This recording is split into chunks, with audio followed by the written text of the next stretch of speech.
Hi guys, Larissa at Prodigal Pieces here. You know I love my crafty makeovers, and I've been systematically working through some wooden items that were given to me from thrift stores, garage sales, whatever you have, and today I have a fun one for you.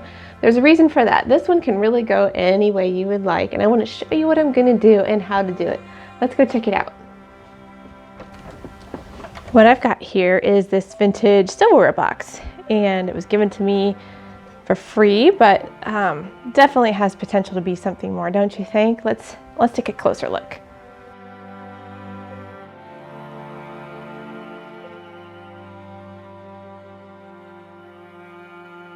You don't want to pass up these silverware boxes because really they can become so much. I have another post that I've already done before using an old antique washboard, and I turned it into a cabinet. I'll show you a picture.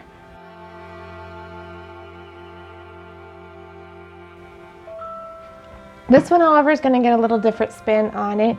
What we can do is we take out all this interior and we're going to do something completely new. So here we go, let's get this done.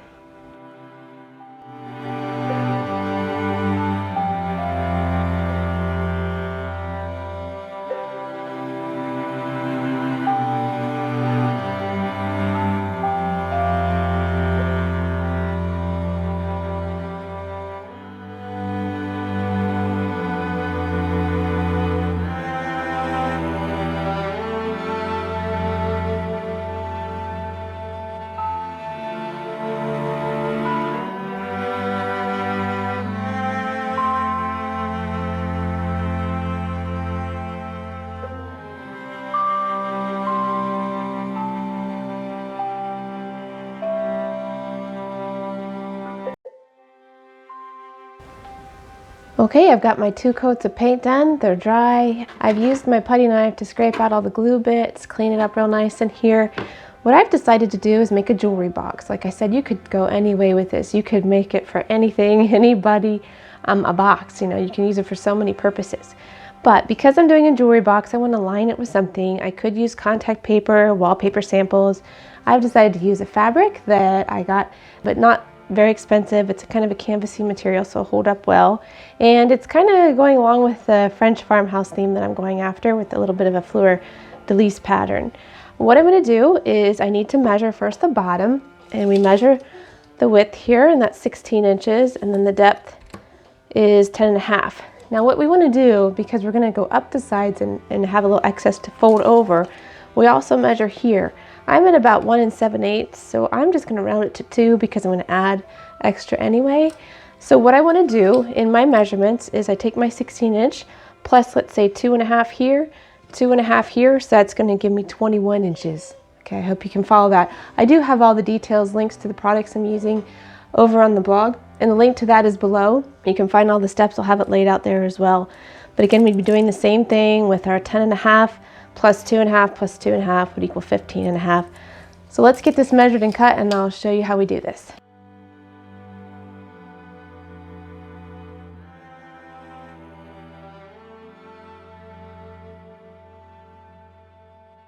So we've cut out, I've got the fabric laying print side down.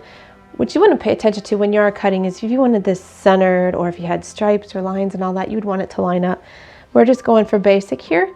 I do have this little cutting grid, omni-grid thing that is so handy when I do these box corners. Now, if you remember, I said that I was adding 2.5 to each side so that we could fold over and go up the sides.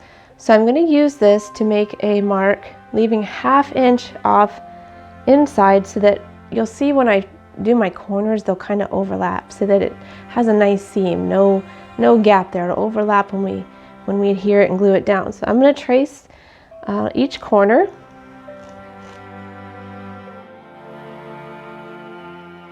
making it 2 inch. I could just use my cutter, but I prefer to do these with scissors, because if you've ever done it with a cutter like this, sometimes you can overdo and make a mess of your stuff. So do this. The other thing I'm going to do after I get that initial mark is bring it back in till it's flush with the edge. So I have that 1/2 inch line. I'm going to draw another square just on the outside of it. And why I'm doing that is because we're going to cut out this voided area here But then we're going to draw a diagonal line from corner to corner. We're just going to snip that, and that'll give us the edge that we can fold over and overlap to make it nice and clean.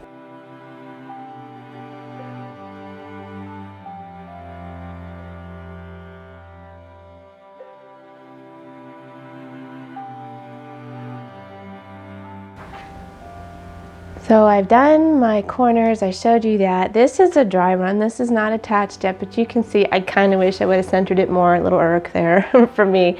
What I'm going to do is use a little bit of fabric glue to glue down the edges here, and then I'll be using just this kind of decoupage mix I've made of some basic school glue and water. I'll be brushing that in and putting the fabric in, and then we'll move on to the next step there.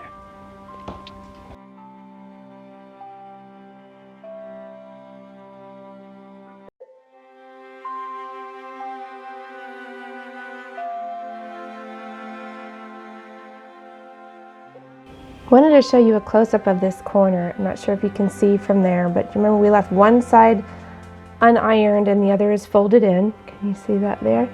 The unfolded side tucks in and behind. Let's see if I can.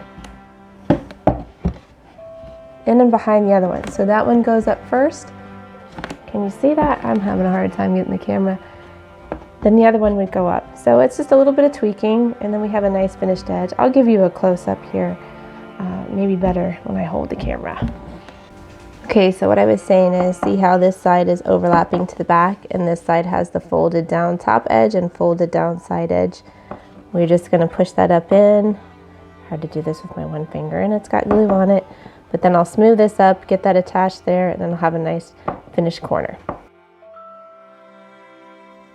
Well, here you can see I did the top, and I have to tell you, I've never done one just like this. I've lined other things, doors, with fabric, but I completely forgot that a really good suggestion is to prime or paint underneath so you don't get any bleed through. Now, I didn't have any issues with the wood, but what I did have, if you remember, there was some pink felt that was protecting the hinges here, and there was a little remnant of it down here, and I actually had a tiny bit of bleed through, so I had to peel this back.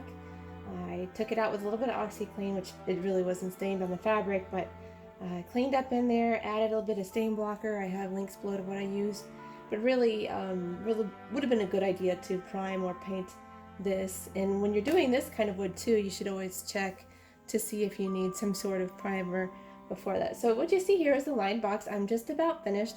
What I'm going to add, like I mentioned, is this mat. Do you see that? How you can stick rings in there? It's not very pretty. I could probably fabric line it and mess with cutting all those slots, but not really going to do that. But I'll be inserting that up here. I could add a cork board. I could add a mirror, hooks, whatever. Just, this is the simple way for me to go. So I'm going to flip this around so I can get this lined up proper. Alright, and I'm just using my handy dandy hot glue gun.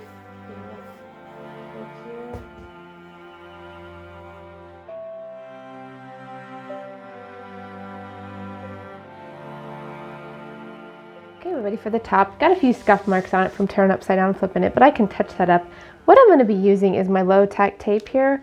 I'm really going to kind of guesstimate the length, because what I'm going to do to save my tape, I've only got this wide tape, I'm going to cut it in half so I can get my straight lines and not have to waste so much tape, since I'm going to rip it off the minute I'm done. Going for an off-center kind of placement because I'll be doing one last thing after we're done here, and I'm doing a grain sack stripe essentially. Gonna kind of line it up like I said, go in all the grooves. We want this to be covered all the way to the back. This would be my right side. And I don't know, we'll say maybe about an inch. I am going to be adding extra stripes here after this part cures, so it's important to get this one on and let it dry.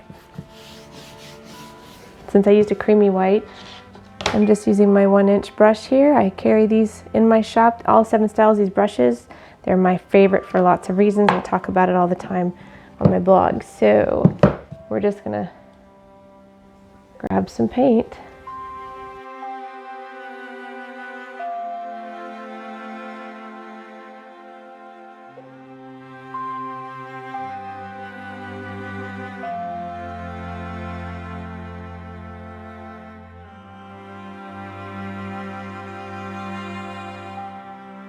That first stripe is drying and you can see it under my tape. I used that wide width tape, went right over it so that you can have a little border on each side.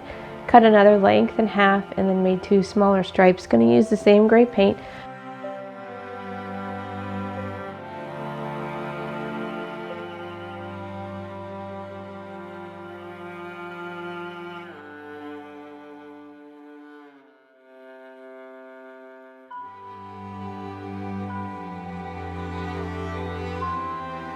So I mentioned the graphic that I had. If I can show you a real quick snippet of a picture that I took. I have another video here on YouTube where I took a picture frame that was kind of like a mirror and read it into French design.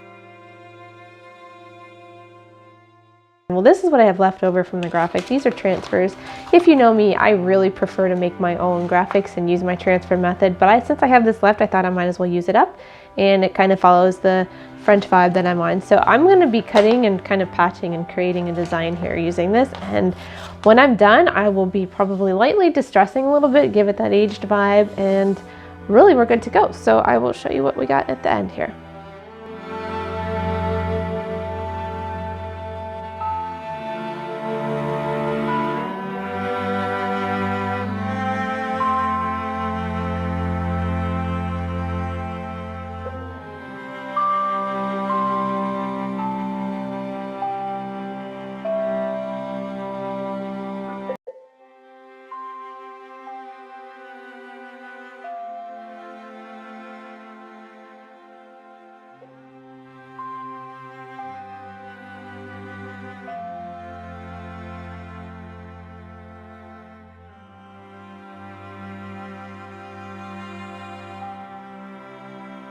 Well, wasn't that fun? This old silverware box never looked so good. With some paint, a little bit of prep, some fabric, we got a whole new function for this thing here. It's got plenty of storage, some ooh la la, plenty of storage for bracelets, rings, watches, you name it. You could even use it for something else that you'd like to store. But the whole idea is we tried, right? Made our own decor. Now, I'd really love to hear from you down below what you think about this. Do you have questions? I'm eager to help. I'd love for you to give me a thumbs up and subscribe to my channel. I have many more projects here on YouTube, but also on my blog. If you go to prodigalpieces.com, you can check the project gallery, even sign up for my free newsletter. It comes right to your inbox and will include all of my projects that you can see as they come up. You also get a freebie to my shop where I'll have this listed and all the other things that I create, as well as the other supplies that I have, and just want to hear from you. I'd love to hear feedback from you so that I know you're there. This is why I do what I do, to help you, to inspire you, to create your own home story. Until next time, bye.